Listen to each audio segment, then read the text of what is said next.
Denise Campos de Toledo, um convidado especial aqui no Jornal da Manhã, Denise. Exatamente, nós estamos na linha com Paulo Rabelo de Castro, economista, que está assumindo agora a presidência do BNDES. A troca do comando foi anunciada na semana passada. Então, Paulo Rabelo, bom dia. Bom dia, Denise, e um bom dia muito especial para todos os nossos ouvintes da Jovem Pan. Então, Paulo, a grande expectativa é em relação à futura atuação do BNDES. BNDES que vem sendo alvo aí de denúncias nas delações de grandes grupos empresariais que foram favorecidos no passado por um tratamento privilegiado. Nós temos a JBS, temos a Odebrecht, a Eike Batista também. E o que se espera é que haja uma despolitização na liberação de recursos e um papel efetivo no incremento aí de investimentos. Eu queria saber como é que o senhor vê o papel que o BNDES deve ter. O senhor que ainda está tomando pé da situação, assumindo agora o banco. O papel do BNDES é o que sempre foi e historicamente definido desde que lá nos anos 1950, da década de 1950, ele foi constituído para ser um banco nacional do desenvolvimento. BNDES é um banco que diz que tem na palavra desenvolvimento, e desenvolvimento econômico, ao que se acrescentou o S do social, em boa hora. Portanto, a entrevista começa por um episódio de relacionamento do banco com algumas das empresas ainda das mais importantes do país, onde trabalham centenas de milhares de brasileiros, e que tem as suas estruturações financeiras, em princípio, muito sólidas e que foram, sim, envolvidas e se envolveram em atos de corrupção e atos que estão sendo apurados pela Justiça. O BNDES entrou do lado bom dessa história, ele entrou no financiamento de operações, a grande parte delas que está indo bem e se pagando. Portanto, preservar as empresas onde estão brasileiros trabalhando, onde o capital nacional foi investido, onde nós brasileiros todos duramente, direto ou indiretamente com os nossos tributos, e no caso do BNDES, com os tributos do Brasil e com o FAT, que é o Fundo de Amparo aos Trabalhadores, que diretamente contribui para o BNDES, é a defesa desse capital brasileiro, que é, no fundo, a missão de um presidente do BNDES, defender o capital e promover o desenvolvimento. Agora, doutor Paulo, vários funcionários do BNDES recentemente foram alvo de investigações exatamente por essas liberações de recursos, pela investigação a respeito de irregularidades mesmo na liberação do dinheiro. O senhor pretende fazer uma auditoria em tudo que foi feito, passar para a sociedade uma transparência maior em relação ao que já aconteceu no BNDES, porque há uma suspeita muito grande. O senhor assume também no momento em que o presidente Temer está sendo alvo também de investigação. Então, claro que a sua gestão vai ser observada com muita atenção, não é? Eu assim espero. O banco é público, como eu disse, Denise, na nossa conversa. Vamos esclarecer. O Banco Nacional de Desenvolvimento Econômico e Social pertence ao Brasil e aos brasileiros. Então, não existe algo que tenha que ser alvo de maior escrutínio, de maior acompanhamento e de maior debate do que o banco. O que nós não podemos, como brasileiros, é começar a enxovalhar tudo que foi feito de bom em 50, no caso do banco, nos 65 anos de trabalho fantástico que foi desenvolvido, porque 39 dos seus funcionários, bons colaboradores, estão sofrendo uma investigação. E, aliás, você disse muito bem, a não ser que nós temos partido agora para uma era medieval do linchamento prévio, essas pessoas estão sendo objeto, como você falou, de uma apuração. Vamos aguardar com tranquilidade. Quanto à auditoria que o presidente do banco possa promover, no caso eu mesmo, quero dizer que já fui ao banco fazer uma visita e fiquei muito bem impressionado com o nível de controles de risco, controles de operações, controles de procedimentos, enfim, todo o trabalho de controladoria e de auditoria que normalmente é realizado. O que está realmente sendo objeto de muito importante discussão no âmbito da chamada governança corporativa, existe até o IBGC, que é o Instituto Brasileiro de Governança Corporativa, que está se aprofundando nesse tema, é exatamente o fato de que importantes corporações, mesmo quando extremamente bem organizadas do ponto de vista formal, ainda assim deixam passar eventualmente algum mal feito. A Petrobras foi alvo disso que nem um queijo suíço, e no entanto lá estão todos os tipos de controles possíveis e imagináveis. Então, aprimorar essa verificação prévia, esses contra-cheques, é algo que todos nós, aliás, no Brasil inteiro, em todas as nossas ações, em tudo que nós fazemos, nós erramos muito. Daí temos produtividades tão baixas.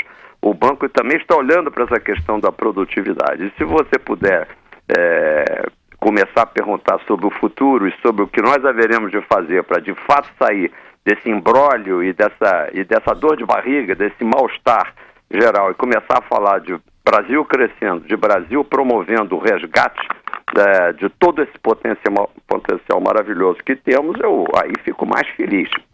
Professor Vila. Doutor Paulo Rabelo, bom dia. Vai, meu caro Vila. Prazer e honra estar com você aí. Poxa vida, obrigado. Conversando conosco. Doutor Paulo, justamente sobre o que o senhor falou, a expressão que o senhor usou foi até popularizada pela ex-presidente Dilma, mal feito, né? Os malfeitos que tinham na Petrobras eram coisas que deixaram o Brasil assustado tal, e indignado. Estarrecido. O petrolão, uma coisa, como ficou conhecido popularmente, uma coisa inacreditável.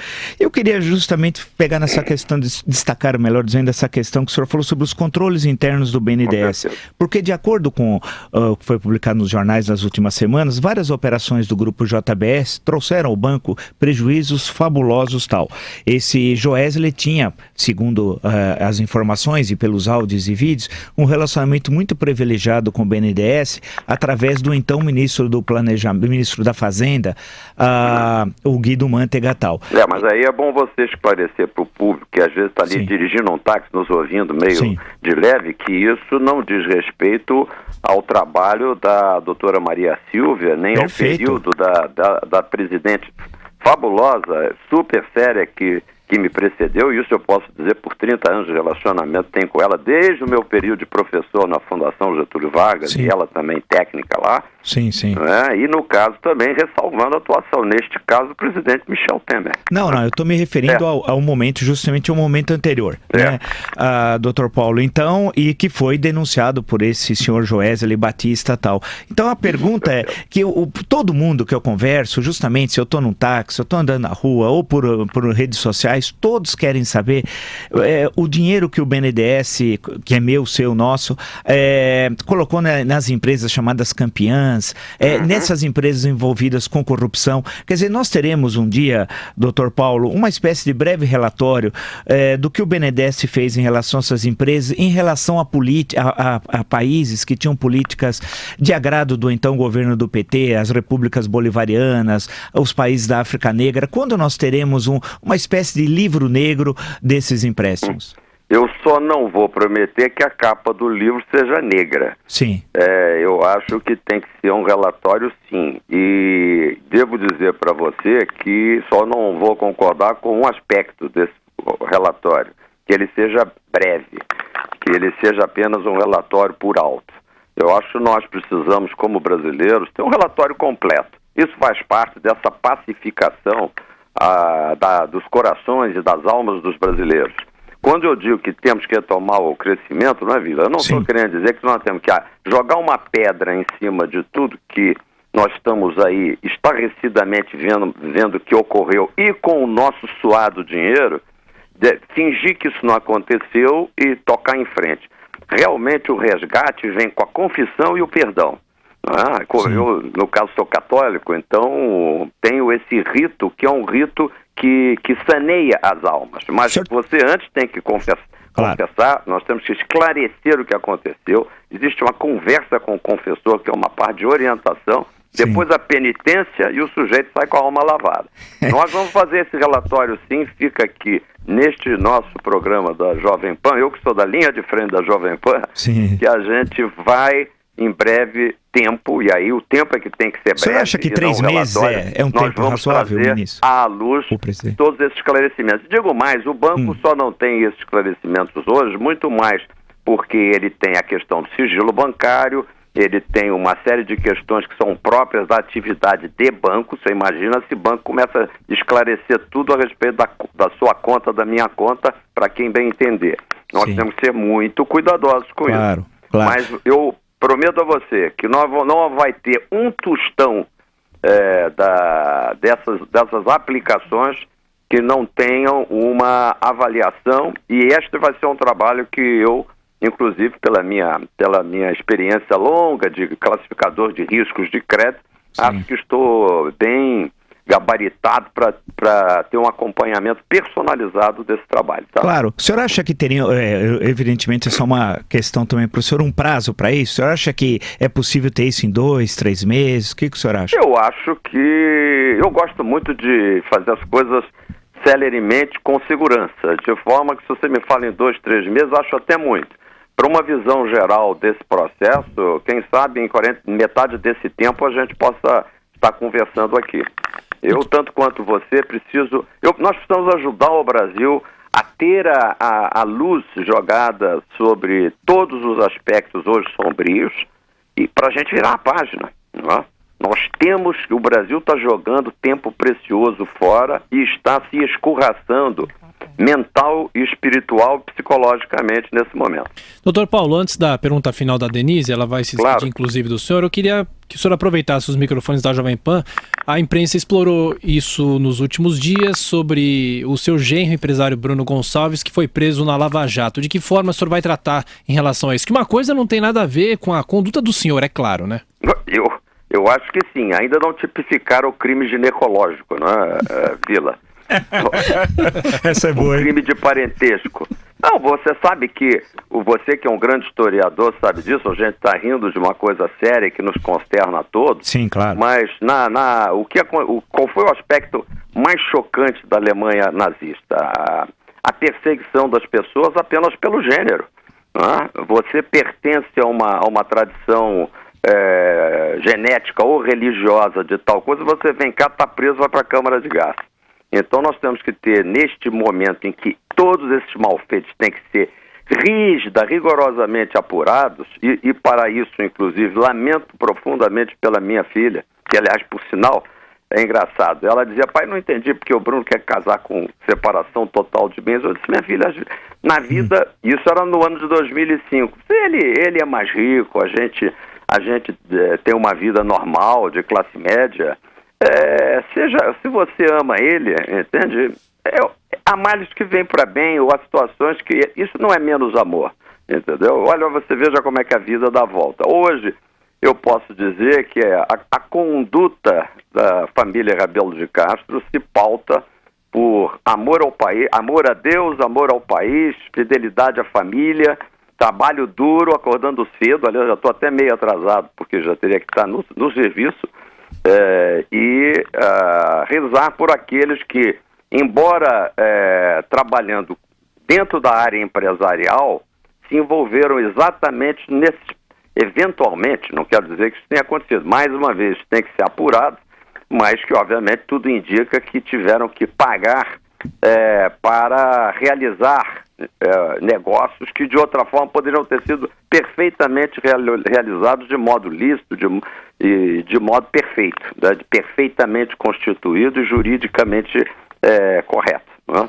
Agora, se você quiser saber, veja como são as coisas. O Bruno é um ótimo pai de família, meus 2 netos são pessoas que o amam muitíssimo, ele é um marido exemplar, um filho ótimo, entendeu? De forma que a gente chora, lamenta muito, mas como eu vejo hoje a situação de mães, às vezes, que estão do lado de fora de um presídio, de uma penitenciária, entendendo? Chorando, às vezes, pela situação de um filho. E eu, aliás, como presidente do IBGE, que vocês nem falaram, meu último dia, com muito orgulho, dou um abraço carinhoso a todos os ibegianos que estão, e ibegianas que estão me ouvindo, e dizendo que, por exemplo, Vila, não consegui realizar ainda, nem deixar feito como queria, estava combinando isso com a ministra Carmen Lúcia do Supremo Tribunal Federal, um censo penitenciário. E por que estou dizendo isso?